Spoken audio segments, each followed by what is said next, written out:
नमस्कार दोस्तों, welcome back to Money Matters. आज धनतेरस का दिन है और आपको धनतेरस की बहुत बहुत शुभकामनाएं। आज इस वीडियो में हम बात करने वाले हैं मिस्टर आशीष कचोलिया जी के एक नए इन्वेस्टमेंट के बारे में जो उन्होंने रिसेंट में किया है। The company name is Jyoti structure limited. अब ज्योति स्ट्रक्चर लिमिटेड जो है उसका प्राइस चल रहा है लगभग 30 रुपए के आसपास। तो रिटेलर्स के बीच में एक एक्साइटमेंट आ जाती है कि 30 रुपए से नीचे का स्टॉक है, 30 रुपए के आसपास का स्टॉक है, क्या ये मल्टी बैगर हो सकता है, क्या ये कंपनी का डाटा क्या बोलता है, वो फंडामेंटल और टेक्निकल। तो उसको लेके जो भी क्वेश्चंस थे आज उसका आंसर हम इस वीडियो में लेने वाले हैं, देखने वाले हैं कि यहां पे हमें क्या कंक्लूजन मिलता है। ध्यान रखिए, जो भी बात हो वो एक बाय सेल के रिकमेंडेशन के तौर पे बिल्कुल ना देखी जाए। आप अपने एडवाइजर से बात करके ही बाय सेल करें। इस वीडियो को एक लर्निंग पर्पस और अपनी जानकारी बढ़ाने के तौर पर ही देखा जाए। फिलहाल अब जो हम बात करें उससे आगे पहले आपको अगला वीडियो कौन से टॉपिक पे चाहिए, कौन से स्टॉक्स पे चाहिए, कौन से सेक्टर्स पे चाहिए, उसका नाम अगर आप लिखना चाहें तो डेफिनेटली आप कमेंट बॉक्स में बता सकते हैं। इस चैनल पे उन्हीं स्टॉक्स पे बात होगी जिन पे आपके क्वेश्चंस होंगे। सबसे पहले चलते हैं हम ज्योति स्ट्रक्चर के डाटा पे। ये ज्योति स्ट्रक्चर का डाटा है, जैसा कि हमें दिख रहा है मार्केट में एक गिरावट देखने को मिली है पिछले काफी समय से। बट अगर ध्यान से देखा जाए तो इस स्टॉक ने ये जो प्राइस है वो लगभग फरवरी के अंदर टच किए थे। फरवरी से उसके बाद में लगातार करेक्शन करते करते वापस इन्हीं लेवल्स के ऊपर आके खड़ा है और अभी हम दिवाली के आसपास खड़े हैं, दिवाली 2024, और ये 30 रुपीज के आसपास का प्राइस अभी इसका दिखता है। क्या यहां से और ऊपर निकल सकता है, ये क्वेश्चन है। लेकिन उससे पहले जरा ज्योति भैया का, यहां पर सॉरी ज्योति दीदी का, भैया का नहीं ज्योति दीदी का, मिस्टेक हो जाती है कई बार। हाँ, तो ज्योति दीदी का पूरा चार्ट देख लीजिए कि ज्योति दीदी की कहानी क्या रही है, इनकी कहानी पूरी समझिए। सो दैट्स द स्टोरी, ये पूरी स्टोरी है।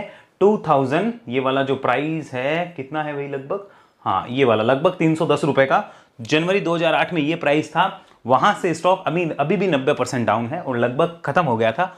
उसके बाद क्या ये रिवाइवल कर सकता है, क्या यहाँ पे अच्छी तेजी बन सकती है, 60-70 रुपए जा सकता है क्या? देखिए ऐसा ही एनालिसिस मैंने एक स्टॉक पे किया था 30-32 रुपए पे, और हमारा टारगेट था कि वो 50-60 जा सकता है। That is Reliance power limited. आपको याद होगा, अगर आपने वीडियो नहीं देखा तो देखिए, जब ये 53-52 आया तब मैंने एक मैसेज भी डाला था कि दैट मैं तो यहाँ से बुक करके निकल रहा हूँ क्योंकि मुझे लगता है कि एक बार का काम हो गया, यूसीएलसी टाइप स्टॉक है तो पूरा बुक कर लेना चाहिए। मैंने खुद बुक किया है, आप लोगों को पता होगा। अगर आप टेलीग्राम और व्हाट्सएप पे कनेक्ट है तो डेफिनेटली आपको पता होगा, नहीं है तो आज ही हो जाइए। तो ये रिलायंस के ऊपर जैसा था, क्या ये वैसा ही कुछ नजर आ रहा है क्या? ज्योति स्ट्रक्चर, बड़े इन्वेस्टर के नाम भी आ रहे हैं तो इसको देखेंगे। सबसे पहले चलते हैं कंपनी के फंडामेंटल्स पे। ज्योति के फंडामेंटल में सबसे पहले देखिए कंपनी क्या करती है। कंपनी 1974 में बनी थी और उसके बाद में करती है इलेक्ट्रिसिटी ट्रांसमिशन, डिस्ट्रीब्यूशन और सब्सटेंशन का काम जो है वो कंपनी करती है। कंपनी पावर ट्रांसमिशन कंपनी के तौर पे जानी जाती है। हम बेसिक लेवल डाटा पढ़ रहे हैं, हम इन डेप्थ एनालिसिस नहीं कर रहे हैं। आगे समझिए क्या सर्विस ऑफर करती है। डिजाइन एंड इंजीनियरिंग, किसकी भी, डिफरेंट टाइप ऑफ टावर्स की। टावर टेस्टिंग करती है, मैन्युफैक्चरिंग होती है, कंस्ट्रक्शन एंड कमीशनिंग का जो बिजनेस है कंपनी वो भी करती है। आगे चलिए और देखिए और क्या क्या ऑफर आते हैं यहाँ पे। सब स्टेशन है, रूरल इलेक्ट्रिफिकेशन है, और कस्टमर बेस जो है कंपनी का उसमें कौन है, NTPC, Reliance communication, siemens, Adani energy, Sterlite power, Reliance energy, Noida power company. ये जो है वो कंपनी के टॉप, आप कह सकते हैं क्लाइंट है या कस्टमर है, टॉप 5, और ये 97% रेवेन्यू जो है वो कंट्रीब्यूट करते हैं। न्यू ऑपरेशंस जो है वो कंपनी अपने हाथ में ले रही है जिनके थ्रू अपने बिजनेस को थोड़ा सा बढ़ा सके। आगे समझिए यहां पर अब देखिए कॉर्पोरेट इंसॉल्वेंसी। कंपनी आपको पता ही है जब 90% अपने हाई से टूटी है, 98%, तो कुछ ना कुछ तो गड़बड़ है। तो यहाँ पे एनसीएलटी में भी कंपनी गई थी और उसके बाद में कुछ रेजोल्यूशन प्लान भी बना था। मैनेजमेंट चेंज हुआ है वहां पे। अगर आप ये डिटेल पढ़ना चाहें तो डेफिनेटली आप पढ़िए, मैं एक बार इसमें इतना इनडेप्थ नहीं जा रहा। तो यहाँ पे मैनेजमेंट चेंज हो गया, सब कुछ हो गया, प्रमोटर जीरो हो गए हैं, तो ये सारा काम यहाँ पे हुआ है। डेट रिस्ट्रक्चरिंग, कंपनी का डेट जो है वो रिस्ट्रक्चर हुआ है, ये एक अच्छी बात है। कई इन्होंने अपने जो लेंडर्स थे जिन्होंने कंपनी को पैसे दिए थे उनको कंपनी के शेयर्स ऑफर कर दिए ताकि वो अपना कंपेंसेट कुछ ना कुछ कर पाएं। फंड रेजिंग कंपनी ने पिछले साल भी करी है और इस साल भी कंपनी ने कुछ राइट इशू वगैरह का प्रोग्राम जो है वो किया था। यहां पे अगर बात करें फंड रेजिंग के बाद में तो देखिए substantial reduction of the debt. Company के 7400 करोड़ के डेट थे मार्च 2021 में, जो अभी सिर्फ 1900 करोड़ के रह गए हैं। ये है कंपनी के टर्न अराउंड की स्टोरी और इसी वजह से स्टॉक जो है मोमेंटम है। अब एक मिनट यहाँ पे इसके दूसरे डाटा को चलिए यहाँ पे समझिए। यहां पर अगर हम बेसिक लेवल फंडामेंटल को देखने जाएं तो देखिए मार्केट कैप कंपनी का 2800 करोड़ के आसपास का मार्केट कैप है। स्टॉक का पी देखते ही ऐसा होगा कि बहुत एक्सपेंसिव नजर आता है। बुक वैल्यू माइनस में है, आरओसी आरओई कुछ है नहीं, प्रमोटर होल्डिंग जीरो है, डेट काफी हैवी है, प्रॉफिट की ग्रोथ अच्छी रही है, ये एक अच्छा साइन है। मार्केट कैप टू सेल्स आज भी 8 टाइम की वैल्यूएशन मिल रही है जो कि जस्टिफाइड नहीं होती है। अब मार्केट अगर वैल्यूएशन दे रहा है तो कुछ रीजन भी हो सकते हैं, वो भी हमें समझने होंगे। फ्री कैश फ्लो खराब है, पीच रेशियो खराब है, ईपीएस कुछ है नहीं कुछ खास, और अगर बाकी भी चीजें देखें तो कुछ इंटरेस्टिंग डाटा नजर नहीं आता है, यानी फंडामेंटल बेसिस पे तो ये फेल हो रहा है। हालांकि इसको यहां समझना है कहीं कोई सुधार की गुंजाइश तो नहीं, इस वजह से तो यहां लंबा पैसा नहीं आ रहा। तो अगर इसकी सेल्स ग्रोथ को देखा जाए तो सेल्स देखिए ठीक ठाक है, कोई बहुत बड़ी ग्रोथ तो नहीं है। अगर इस जून को पिछले जून से कंपेयर किया जाए तो ये तो बहुत जबरदस्त सेल के अंदर गिरावट है। मार्जिन इस बार अच्छे मेंटेन हुए हैं, इसलिए देखिए प्रॉफिट पिछली बार से आपका प्रॉफिट अच्छा नजर आ रहा है और ईपीएस डबल हो चुका है। तो मार्जिन मेंटेन करने की वजह से वो काम जरूर हुआ है, ये हमें एक्सेप्ट करना होगा। अगर आप और भी क्वार्टर को देखेंगे तो पिछले कई क्वार्टर में देखिए लगातार लॉस था, उसके बाद देखिए यहां पे प्रॉफिट्स आने शुरू हो गए। अब ऐसा क्यों हुआ उसको समझिए।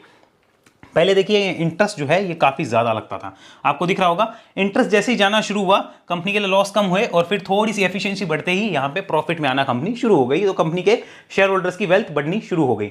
अब यहीं पे अगर आप ईयरली पीएनएल देखेंगे तो मैं इंटरेस्ट के मामले को आपको हाईलाइट करके दिखाना चाहूंगा। देखिए कितना इंटरेस्ट पे होता था, 2022 से इंटरेस्ट पे होना खत्म हुआ और देखिए उसके बाद में धीरे धीरे कंपनी प्रॉफिटेबल होना शुरू हो गई। तो यानी कि यहां पे कुछ सुधार हो सकता है, इस वजह से यहां पैसा लग रहा है, ये तो हमें समझ आ रहा है, इतना तो हमें क्लियर हुआ। अब आगे चलिए आगे समझते हैं। यहां पर सेल्स ग्रोथ प्रॉफिट ग्रोथ भाई बेकार है, मेरे को तो देखने का भी मन नहीं है। प्रॉफिट ग्रोथ कुछ अच्छी नजर आ रही है, सेल ग्रोथ तो कुछ खास नहीं है, ये हमें पता चलता है। रिटर्न ऑन इक्विटी कुछ है नहीं, स्टॉक प्राइस सीएजीआर में अब कुछ मोमेंटम आना शुरू हो रहा है। अगर यहाँ पे हम बैलेंस शीट को देखें तो यहाँ पे देखिए रिजर्व्स और इक्विटी की क्या हालत है, ये माइनस में है और ये डेट अभी लगभग 1900 करोड़ रुपए का डेट कंपनी के ऊपर है, बोरोइंग्स है, ये हमें पता चलता है। शेयर होल्डिंग में प्रमोटर्स की होल्डिंग कुछ नहीं है। एफआईआईज ने यहाँ पे अच्छी एंट्री बना रखी है, लेकिन सितंबर से अक्टूबर के बीच अभी कुछ बेचा है। डीआईआईज ने भी यहाँ पे कुछ माल जो है वो बेचा है, ये आपको दिख रहा होगा। पब्लिक शेयर होल्डिंग को अगर आप देखेंगे तो डेट इज 96.83% और यहाँ पे 1 लाख से ज्यादा लोगों ने पैसे लगा रखे हैं, ये हमें ध्यान रखना होगा, जिसमें एक नाम आशीष कचोलिया जी का भी आ चुका है, ये भी हमें नोट करना होगा। सो दैट्स द थिंग जो यहाँ पे हो रही है। फंडामेंटली कुछ खास नजर नहीं आता, लेकिन ये चीज है यहाँ पे सुधार हो रहा है, तो क्या पता कुछ बड़े सुधार की गुंजाइश हो, इसलिए बड़ा पैसा आ रहा हो। चार्ट पे एक बार रिव्यू करते हैं, लेट्स डू चार्ट पे चर्चा। अगर इसका चार्ट देखा जाए ज्योति स्ट्रक्चर का तो ये तो हमें पता चल रहा है कि अभी क्या हो रहा है। मैं इसको एक काम करता हूं, थोड़ी सी लाइंस जो है वो आपके सामने लगाता हूं, मंथली चार्ट कन्वर्ट करता हूं। So look at this is the monthly chart. अब आप ध्यान से देखिए, ये जो भाव अभी आया है इसका लगभग 32-34 रुपए का, ये भाव लास्ट टाइम कब आया था, यहां पर आया था, ये था 2015 का ईयर, फरवरी 2015। तो ये भाव फरवरी 2015, सॉरी जस्ट अ सेकेंड, फरवरी 2015। उसके बाद ये भाव कब आ रहा है, अभी अक्टूबर 2024। तो कितने साल हो गए भैया, यहां से यहां हो गए 9 साल, लगभग 10 साल हो गए, लगभग 10 साल के बाद में भाव आया है, 10 साल बाद भाव आया है। ओके, तो 10 साल बाद आपको भाव मिल रहा है ये सिमिलर टाइप का। तो अगर इसके ऊपर वो स्टॉक सस्टेन करता है, जैसा कि लग रहा है यहाँ पे कि कुछ ब्रेकआउट फॉर्मेशन यहाँ क्रिएट हो रही है, कंसोलिडेशन के बाद अगर ब्रेकआउट करता है, कंसोलिडेशन के बाद अगर वो ब्रेकआउट करता है तो यहां से एक अच्छी तेजी बनने की संभावना होती है। ऐसा बात टेक्निकल एनालिसिस में तो होती है, ये तो हमें मानना होगा, लेकिन उसमें स्टॉप लॉस भी होता है, गारंटी नहीं होती है। बहुत से लोग सोचते हैं टेक्निकल एनालिसिस में बताए तो अच्छा होगा ही, नहीं होता है, कोई जरूरी नहीं है, गारंटी नहीं होती है, संभावनाएं होती है और संभावनाओं के ऊपर काम होता है। वरना फिर वो बाद में सोचते हैं देखो टेक्निकल फेल हो गया, टेक्निकल कभी फेल नहीं होता। टेक्निकल का मतलब क्या हुआ, ध्यान से समझो। टेक्निकल का मतलब ये हुआ कि यहां पे कोई स्टॉक का रेजिस्टेंस था, उसे इस तरीके से ऊपर जाना था, ठीक है, और हमने यहाँ पे ब्रेकआउट पे बाय किया तो वो ऊपर गया, तो भी टेक्निकल जीता कि नहीं जीता। अब आओ दूसरा केस समझो, यहाँ पे स्टॉक का रेजिस्टेंस था, उसने क्या किया, यहाँ पे ब्रेकआउट किया, ब्रेकआउट करके हमारा एसएल इस केस में मानो ये था और इस केस में मानो ये है, वो नीचे आ रहा है, तो यहाँ पे एसएल हिट हुआ, तो यहाँ पे टेक्निकल फेल नहीं हुआ। टेक्निकल ने खुद बोला है कि यहां से निकल जाओ वरना आप और गिरावट आएगी और वो तुम झेल नहीं पाओगे। तो टेक्निकल फेल नहीं होता, हम ही पास या फेल होते हैं, वो भी हमारी सोच के अकॉर्डिंग। तो टेक्निकल में हम कैसे यूज करते हैं वो हमारे ऊपर है। ये सिनेरियो भी क्रिएट होंगे, ये भी होंगे, 10 में से 8 बार ऐसे सिनेरियो रहते हैं और 2 बार 3 बार ऐसे सिनेरियो भी बनते हैं। अब इन 2-3 को लेके अगर आपको ये सोचता है कि फेल हो गया तो भाई फेल ही है, फिर क्या इलाज है, कोई समझा नहीं सकता उनको। तो ये चीज क्लियर होनी चाहिए आपको कि मंथली चार्ट पे 10 ईयर का एक ब्रेकआउट देखने को मिल रहा है। साथ में अच्छी चीज क्या है, यहां पे इसको समझिए एक बार ये देख लीजिए आप इस टाइप से कि यहां पे स्टॉक क्या कर सकता है। बहुत से लोग, जैसे मैं सोशल मीडिया पे सुन रहा हूं कि क्या ये एक राउंडिंग बॉटम टाइप फॉर्मेशन बन रही है क्या, ये वाली, तो आंसर है यस, बन तो रही है, लेकिन ऑब्वियसली उसमें भी स्टॉप लॉस होता है, ट्रेंड का स्टॉप लॉस, ट्रेंड बीच में टूट भी सकता है। अब कोई कहे टेक्निकल फेल हो गया, ट्रेंड टूटते ही, फेल नहीं हुआ है, टेक्निकल नहीं बोला है कि ट्रेंड खत्म हो रहा है, कुछ न्यूज आ सकती है, कुछ गड़बड़ हो सकती है तो निकलो, वो टेक्निकल ही बताता है। आप उसे पास मानना चाहो, फेल मानना चाहो, that is totally up to you. एक बंदा था, उसने एक स्टॉक को 30 रुपए पे लिया, ओके, उसका स्टॉप लॉस था मानो 24 रुपए पे, ठीक है, 24 पे उसका एसएल था, मानो कोई स्टॉक उसने बाय किया और 30 के वो स्टॉक जैसे ही 24 है उसने पोजीशन काट दी, ठीक है, अब वो स्टॉक 14 रुपए आ गया। अब एक बंदा जो है वो ये बोल रहा है कि 30 से 24 आने पे काटा तो थैंक्स टेक्निकल, वो कह रहा है थैंक यू टेक्निकल, आपने मुझे बचा लिया, मैं लॉस लेके निकल गया वरना मेरा कैपिटल आधा हो जाता। दूसरा बंदा है वो कह रहा है टेक्निकल की वजह से मेरा लॉस हो गया। अब अपनी अपनी सोच है, कोई किस सोच के साथ कैसा देखता है वो अपनी अपनी सोच होती है। आई होप आप समझ पा रहे होंगे मैं क्या कहना चाह रहा हूं। तो ये सारी चीज आपको क्लियर होनी चाहिए कि हाँ एक राउंडिंग बॉटम फॉर्मेशन के लेवल तो नजर आ रहे हैं, और अगर ये लेवल नजर आते हैं तो लास्ट टाइम ये लेवल 2014 में नजर आए थे, उसके बाद अब फर्स्ट टाइम नजर आ सकते हैं, और 2014 में भी जुलाई में नजर आए थे, उसके बाद अभी नजर नहीं आए। लेकिन अभी फिलहाल ऐसा हो सकता है क्या, उसको हमें समझना है। चलिए डेली चार्ट कन्वर्ट करते हैं, ध्यान से देखिए। डेली चार्ट पे सिचुएशन तो बड़ी साफ साफ नजर आती है कि भाई ओवरऑल मार्केट में गिरावट है, और ये भाई साहब कह रहे हैं कि अपन खड़े हैं सीना तान के। कैसे खड़े हैं? सीना तान के। तो इस सीना तान में ₹34 इज द रेजिस्टेंस पॉइंट्स। कितना? 34 रेजिस्टेंस है। इसके ऊपर अगर स्टॉक टिकता है तो डेफिनेटली यहां पे नए बुल्स आ सकते हैं, ऐसी संभावनाएं हैं। और आशीष कचोलिया जी ने लिया है तो हो सकता है शायद और कुछ संभावनाएं और निकल के आए। लेकिन इतना क्लियर है कि चार्ट पे तो इंडिकेशन है कि यहां पे अभी वीकनेस नहीं है, साइडवेज टू बुलिश है स्टॉक। तो चार्ट पे ट्रेंड क्या हुआ, यहां पे हम लिखते हैं साइडवेज टू बुलिश। चार्ट पे ट्रेंड क्या है? साइडवेज टू बुलिश है। क्या चार्ट प्रॉपर बुलिश है? नहीं, वो 34 के ऊपर हो जाएगा। क्या चार्ट बेरिश है? नहीं, अभी बेरिश तो नहीं आ रहा। क्या चार्ट साइडवेज है? हाँ, साइडवेज टू बुलिश है। समझ आ गया? इतना क्लियर हुआ। अब इसी को हम एक बार वीकली कन्वर्ट करके देखते हैं कि वीकली क्या बोलता है। आइए यहां पर हमने वीकली चार्ट कन्वर्ट किया, तो अगर आप देखेंगे तो you will get to know कि यस कुछ हो रहा है। और यहाँ पे नीचे में दो इंपॉर्टेंट सपोर्ट है। The first one is 24, second one is 18 rupees. तो दो इंपॉर्टेंट सपोर्ट है। हम मान के चलते हैं कोई नीचे से पैसा लगा के बैठा है स्मार्ट प्लेयर, तो वो उसका आज की डेट में अगर शॉर्ट टर्म राइड कर रहा है अपने रिस्क के अकॉर्डिंग तो 24 इज एन इंपॉर्टेंट सपोर्ट उसके हिसाब से। और कोई बड़ा राइड कर रहा है तो आई थिंक वो 18 रुपीज का इंपॉर्टेंट सपोर्ट हो सकता है। 18 रुपीज का हमें ध्यान रखना होगा। इसी को एक बार हम कन्वर्ट करते हैं वापस मंथली चार्ट पे। ध्यान से जरा इसको समझने की कोशिश करिए। इतने महीने का कंसोलिडेशन ब्रेकआउट और 24 को इंपॉर्टेंट लेवल बताया जा रहा है यहाँ पे, तो हमें यही ध्यान रखना होगा कि 24 इज एन इंपॉर्टेंट लेवल। लेकिन अब एक चीज सोच के देखिए, क्या यहाँ पे नए बुल्स आएंगे? हम सबसे पहले ये बात करते हैं कि क्या यहाँ पे नए बुल्स आएंगे? क्या नए बुल्स? और सीधी बात है, फंडामेंटली तो खतरनाक है, रिस्की बिजनेस है, कोई भरोसा नहीं है ना कल क्या होता क्या हो जाए। लेकिन नए बुल्स अगर यहाँ पे आते हैं, मान लीजिए ₹34 के अबो, तो वो अगर ₹24 का सपोर्ट रखेंगे तो रिमेंबर इस बात का ध्यान रखिए उनका ऐसा लगभग 30% नीचे है, ये ध्यान में आपको रखना होगा। लगभग 30% नीचे ऐसा है, ये ध्यान में रखिएगा। तो ये इस टाइप के रिस्की स्टॉक्स होते हैं। अब किसको करना है नहीं करना that is totally up to their personal choice. लेकिन ये सिचुएशन है जो हमें नजर आ रही है कि 30% नीचे। अब रिवॉर्ड कितना है वो भी तो देखें कि ऊपर कहां तक जा सकता है, ये वो चेक करते हैं, उसको चेक करते हैं। हम स्विंग वालों की बात कर रहे हैं। इन्वेस्टिंग के लिए देखिए, मुझे पर्सनल लगाना हो तो मैं तो ना लगाऊं, सीधी बात है भाई, क्योंकि अपने काम के नहीं है। हाँ, गैम्बलिंग करनी हो मेरे को तो मैं लगा सकता हूं, करनी है नहीं अभी फिलहाल, इतने पैसे नहीं है ना कि गैम्बलिंग करते रहे। हाँ आइए, अब आशीष कचोलिया जी ने क्यों लिया है वो उनकी, हो सकता है उनके पास कोई इन्फॉर्मेशन हो, मानो मैं ले भी लूँ और मेरे पास होल्डिंग का कॉन्फिडेंस ही नहीं, क्योंकि मेरे पास वो इन्फॉर्मेशन नहीं कि क्यों लिया है या आगे इसका फ्यूचर में प्लान क्या है। मैंने ले भी लिया, 10 रुपये 5 रुपये गिरावट आते मैं निकलूंगा, 100% निकलना पड़ेगा, कॉन्फिडेंस है नहीं। अब आशीष कचोलिया जी के पास कॉन्फिडेंस है, उनको पता है फ्यूचर के प्लान क्या है क्या नहीं, तो इसलिए वो तो होल्ड कर पाते हैं, मैं तो नहीं कर पाता। आगे समझिए, यहां से अगर स्टॉक निकलता है अबो 34, अगर ये अबो 34 निकलता है तो देखिए ये एक इंपॉर्टेंट रेजिस्टेंस बनेगा यहां पर लगभग 47-45 के आसपास। हम लिखते हैं ₹47। ध्यान रखिएगा 45 के पास आते ही अलर्ट होना है, कुछ जरूरी हो 47 को एग्जैक्ट टच करे, ये ध्यान रखना है।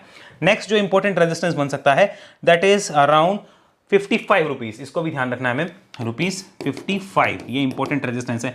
एंड उसके बाद में ₹65 प्लस, ये ध्यान में रखिए, जो कि ये लेवल निकल के आता है। तो यानी हमें ये पता चलता है कि यस यहाँ पे 30% का रिस्क तो होगा 34 के अबो। अभी तो फिलहाल कुछ नहीं है, अभी 32 रुपए खड़ा है, अभी कुछ नहीं है। कई लोग अभी एंट्री करके बाद में पछताएंगे, रोएंगे, उनकी हालत खराब हो सकती है, ध्यान रखिएगा। अभी कुछ नहीं है, 34 के अबो यहाँ पे कुछ मोमेंटम बन सकता है, इसका हमें ध्यान रखना चाहिए। और वो भी वो रखे जो रिस्की प्लेयर है, मैं तो खुद नहीं करने वाला, आपको सिंपली बता दूं, आप लोगों ने पूछा है इसलिए आपको रिव्यू करके मैं दे सकता हूं। 34 के अबो अच्छा है, चार्ट पे तो बुलिशनेस आ सकती है, ये हमें ध्यान रखना, बट नो गारंटी। 24 के नीचे आए तो हमारा तो व्यू 1 सेकंड में बदल जाएगा। और ऊपर में रिवॉर्ड काफ़ी अच्छे हैं, मतलब सीधा जो पहला रिवॉर्ड है वो 13 रुपये ऊपर है लगभग। तो यहाँ पे हम कह सकते हैं कि यानी 30-35% ऊपर फर्स्ट रेजिस्टेंस मिलता है, तो that is good, risk reward अच्छा नजर आता है। जो सेकंड है वो लगभग यहाँ से 21 रुपये ऊपर है, तो 21 रुपये ऊपर होने का मतलब हो गया लगभग 60 से 70% ऊपर रिस्क रिवॉर्ड नजर आता है, तो that is very good. And third one is approximate stock 85-90% ऊपर हो जाता है। अगर ऐसा होता हुआ लगता है तो काफ़ी अच्छा रिस्क रिवॉर्ड है, बट ये एक दिन में होने वाले प्रोसेस नहीं है, इनमें समय लगते हैं। ध्यान रखिए कि काफ़ी लंबे पोजिशनल जो बैठ सकते हैं वही प्लेयर यहाँ पे देखेंगे। तो मेरे हिसाब से मैं तो आपको बता चुका हूँ कि ऊपर के लेवल क्या है। समय कितना लगेगा मुझे नहीं पता, हो सकता है 12 महीने लगे, 18 महीने लगे, मुझे कुछ नहीं पता। सिर्फ इतना पता है 24 के नीचे वीकनेस है, तब तक वीकनेस नहीं है, और 34 के अबो थोड़ा बुलिश मोमेंटम आएगा, तब तक कुछ आएगा नहीं। तो आशीष कचोलिया जी ने लिया है, दैट इज गुड, बट मैं फिलहाल नहीं ले रहा। मैं आपको डिस्क्लोजर के तौर पे बता दूं, मेरी फिलहाल कोई मंशा नहीं है इसको लेने की। फ्यूचर में कभी अगर 34 के ऊपर रहा, मुझे कुछ दिखा, तो शायद मैं सोचूं, वो भी बहुत लिमिटेड क्वांटिटी है, because this is a risky business for me, और मैं इसमें कंफर्टेबल उतना नहीं हूं। हो सकता है आशीष कचोलिया जी इसको आज के 5 साल बाद शायद 300 पे बेचें, बट उनके पास कुछ प्लान होगा, कुछ इंफॉर्मेशन होगी कंपनी के अंदर की जो मेरे पास नहीं है, या उनको कुछ भविष्य दिखता होगा, उनकी आंखें ऐसी होगी जो मेरे पास अभी फिलहाल नहीं है। तो मैं अननेसेसरी रिस्क नहीं लूंगा, बट रिटेलर्स ने जो भी पूछा है, जिनके भी पास पड़ा है, उनके शायद मेरे लेवल से कुछ हेल्प हो जाए, मेरी ऐसी उम्मीद है। आई होप आपको समझ आया है। वीडियो अच्छा लगे तो लाइक करिए, और ऐसी एनालिसिस अगर आप सीखना चाहें तो वेब एनालिसिस में आइए, उसके रिगार्डिंग आप इस नंबर पर संपर्क कर सकते हैं, व्हाट्सअप करके कनेक्ट कर सकते हैं और अपनी सीट लॉक करवा सकते हैं। साथ में हमारे लिंक से अकाउंट ओपनिंग के लिए भी आप नीचे दिए गए डिस्क्रिप्शन और पिन कमेंट को चेक करिए, और चैनल के ज्वाइन बटन पर क्लिक करके भी हमारे साथ कनेक्ट हो सकते हैं। तो ज्वाइन बटन पर क्लिक करने के लिए यहाँ पे ज्वाइन बटन आपको मिलता है सब्सक्राइब के पास में, तो डेफिनेटली क्लिक करिए और ज्वाइन कर लीजिए। अगले वीडियो मिलते हैं, तब तक के लिए धन्यवाद। जय हिंद, जय भारत।